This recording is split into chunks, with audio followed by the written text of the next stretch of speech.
പ്രിയമുള്ളവരെ, വചനജ്വാല 1589 ദിനത്തിലേക്ക് പ്രവേശിക്കുന്ന ഇന്ന് ജനുവരി 6 ചൊവ്വാഴ്ച എല്ലാവർക്കും ഏറ്റവും നല്ല ഒരു സുപ്രഭാതം ആശംസിക്കുന്നു. ഇന്നത്തെ വചന വായനയിൽ ഏശയ്യായുടെ പുസ്തകം 44 അധ്യായം 15 മുതൽ 28 വരെയുള്ള തിരുവാക്യങ്ങളാണ് നാം ശ്രവിക്കുക. പിന്നെ അത് വിറകിനെ എടുക്കും, ഒരു ഭാഗം കത്തിച്ച് തീ കായുന്നതിനും ആഹാരം പാകം ചെയ്യുന്നതിനും ഉപയോഗിക്കുന്നു. വേറൊരു ഭാഗമെടുത്ത് ദേവനെ ഉണ്ടാക്കി ആരാധിക്കുകയും വിഗ്രഹം കൊത്തിയെടുത്ത് അതിൻ്റെ മുൻപിൽ പ്രണമിക്കുകയും ചെയ്യുന്നു. തടിയുടെ ഒരു ഭാഗം കത്തിച്ച് അതിൽ മാംസം ചുട്ടുതിന്ന് തൃപ്തനാകുന്നു. തീ കാഞ്ഞുകൊണ്ട് അവൻ പറയുന്നു, കൊള്ളാം, നല്ല ചൂട്, ജ്വാലകൾ കാണേണ്ടത് തന്നെ. ശേഷിച്ച ഭാഗം കൊണ്ട് അവൻ ദേവനെ, വിഗ്രഹത്തെ ഉണ്ടാക്കി അതിനെ പ്രണമിച്ച് ആരാധിക്കുന്നു. എന്നെ രക്ഷിക്കണമേ, അവിടുന്നാണല്ലോ എൻ്റെ ദൈവം എന്ന് അവൻ അതിനോട് പ്രാർത്ഥിക്കുന്നു. അവൻ അറിയുന്നില്ല, ഗ്രഹിക്കുന്നില്ല, കാണാൻ കഴിയാത്ത വിധം അവരുടെ കണ്ണുകളും ഗ്രഹിക്കാനാകാത്ത വിധം മനസ്സും അടച്ചിരിക്കുന്നു. തടിയുടെ പകുതി ഞാൻ കത്തിച്ചു, അതിൽ അപ്പം ചുടുകയും മാംസം വേവിക്കുകയും ചെയ്ത് ഭക്ഷിച്ചു. ശേഷിച്ച ഭാഗം കൊണ്ട് ഞാൻ മ്ലേച്ഛ വിഗ്രഹം ഉണ്ടാക്കുകയോ തടിക്കഷണത്തിന് മുൻപിൽ പ്രണമിക്കുകയോ ചിന്തിക്കാനോ മനസ്സിലാക്കാനോ ആരും വിവേകം കാണിക്കുന്നില്ല. അവൻ വെണ്ണീർ ഭുജിക്കുന്നു, അവന്റെ വഞ്ചിക്കപ്പെട്ട ഹൃദയം അവനെ വഴിതെറ്റിക്കുന്നു. തന്നെ തന്നെ സ്വതന്ത്രനാക്കാനോ വലതുകൈയിൽ കാപട്യമല്ലേ കുടികൊള്ളുന്നതെന്ന് ചിന്തിക്കാനോ അവനെ കഴിയുന്നില്ല. യാക്കോബേ, നീ ഇവ ഓർമ്മിക്കുക, ഇസ്രായേലെ ഓർമ്മിക്കുക, നീ എൻ്റെ ദാസനാണ്. ഞാൻ നിന്നെ സൃഷ്ടിച്ചു, നീ എൻ്റെ ദാസൻ തന്നെ. ഇസ്രായേലെ, ഞാൻ നിന്നെ വിസ്മരിക്കുകയില്ല. കാർമേഘം പോലെ നിന്റെ തിന്മകളെയും മൂടൽ മഞ്ഞു പോലെ നിന്റെ പാപങ്ങളെയും ഞാൻ തുടച്ചു നീക്കി. എന്നിലേക്ക് തിരിച്ചു വരിക, ഞാൻ നിന്നെ രക്ഷിച്ചിരിക്കുന്നു. ആകാശങ്ങളെ സ്തുതി പാടുക, കർത്താവ് ഇത് ചെയ്തിരിക്കുന്നു. ഭൂമിയുടെ ആഴങ്ങളെ ആർപ്പു വിളിക്കുക, പർവ്വതങ്ങളെ, വനമേ, വനവൃക്ഷങ്ങളെ ആർത്തുപാടുക. കർത്താവ് യാക്കോബിനെ രക്ഷിച്ചിരിക്കുന്നു, ഇസ്രായേലിൽ അവിടുത്തെ മഹത്വം പ്രകീർത്തിക്കപ്പെടും.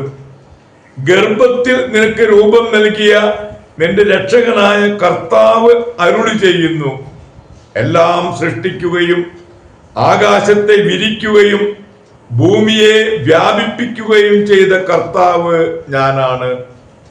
ആരുണ്ടായിരുന്നു അപ്പോൾ എന്നോടൊന്നിച്ച്? വ്യാജപ്രവാചകന്മാരുടെ ശകുനങ്ങളെ അവിടുന്ന് വ്യർത്ഥമാക്കുകയും പ്രശ്നം വെക്കുന്നവരെ വിഡ്ഢികളാക്കുകയും ചെയ്യുന്നു. വിജ്ഞാനികളുടെ വാക്കുകളെ അവിടുന്ന് വിപരീതമാക്കുകയും അവരുടെ ജ്ഞാനത്തെ ഭോഷത്വമാക്കുകയും ചെയ്യുന്നു.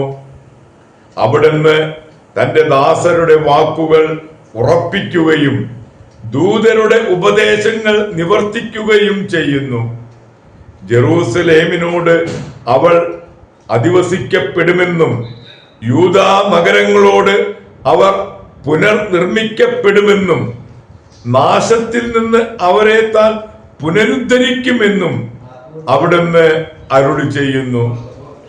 ഉണങ്ങിപ്പോവുക, നിന്റെ നദികളെ ഞാൻ വറ്റിക്കും എന്ന് അവിടുന്ന് ആഴത്തോട് കൽപ്പിക്കുന്നു.